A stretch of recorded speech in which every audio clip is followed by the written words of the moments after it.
Well, speaking of technology, I mean, I'm sure you've seen it. We've certainly seen it on our end, as far as marketing and communication with people. Of course, social media and how that has completely blown things up. And it's ever evolving too. Now you have all the privacy discussions and how that's impacted businesses. Yes.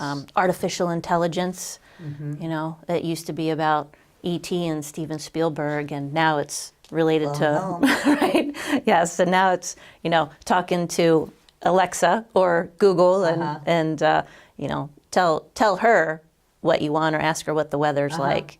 So, I mean, we've definitely seen it. Even as it relates to search engine marketing, people aren't necessarily typing in keywords. They're saying, what's the closest restaurant near me, or what time does such and such open? And so having to take that into account where we're building marketing strategies has really changed the landscape too. I agree with you. The technology for what I do in the direct mail end, where we're addressing, folding, putting tabs on the manufacturing portion of my business. The strange thing is, we have faster machinery, but they're all based on the same business model. And if someone at home, they get an envelope and there's 5 inserts, the machine that puts the inserts in there is the same exact model as 45 years ago.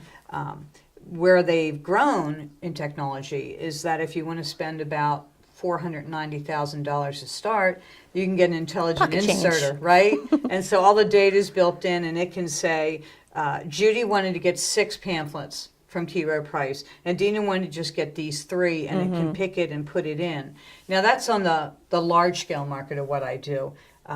But the other technologies, I think, like yourself, make it more difficult. So people look at their computers, their tablets, et cetera, all the time. And that is just a snippet, as fast as it can go, of information. And what I've learned is that if you do some testing and you give people a viable mail piece, which is tactile, you can touch, you can feel it, has color, it pops, they remember the information on that if it's done right, versus a computer screen. And the other thing I don't like about computers as far as communicating, even learning, buying, is all the pop-ups. They're very distracting, it makes it very hard to focus. The message is more distorted. It still works for some things. Every time I went to a site for these really cool blue and red shoes, for weeks it keeps popping up. Right. I'm like, it makes you want to buy. Yeah, the technology, there's a bit of the big brother to it as far as, it's funny, we have clients who say, it's really interesting, I was looking for this particular car over the weekend, and then I logged on to do something else, and I kept seeing these car ads, like, how do they know? I went, that's, all the technology is pretty smart these days, so retargeting ads and different things that are all competing for people's attention. Right. And they're listening in the background to every buzzword you have out there and collecting the data. I was in the bank many years ago, and my brother and I had to get an account. My mom was ill, so we both had to be on the house account as we were taking care of her. And we're at the bank. I won't name them, although I'm not in love with them. But we're in the bank, and, they're asking my brother, how old are you? Fine. What color are your eyes? What's your address? What do you do for a living? What's your income range? And he's being rather stoic as he is. He looks right to the teller and goes, you will not data mine me. I'm not giving you any more information.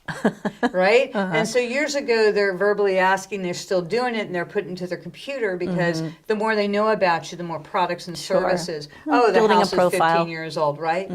And so every time you go and you do your clicks and your keystrokes on the internet, they're saving that information too. And that's huge, because they can target you down to almost the size of clothes you wear or your favorite purchase, etc.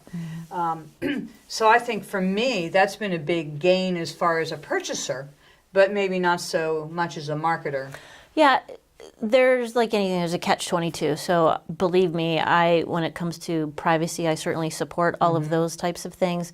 Looking at it as a glass half full, it's instead of people sending bulk information, 90% of which you're not interested in at all, curating content where they go, okay, I know you're interested in this, this, and this, so I'm not going to bother sending you information about that.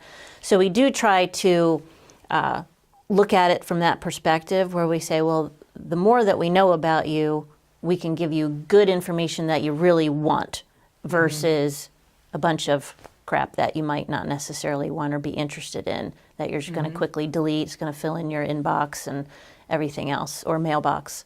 So, so instead, it's really about getting to know customers and what their wants and needs are. And our approach has always been not trying to sell you something, but talk to our clients and say, we really need to say, how can you create value for your customers? If they're already looking for it, you just want to be the one that they wind up selecting as the provider of what they're already looking for.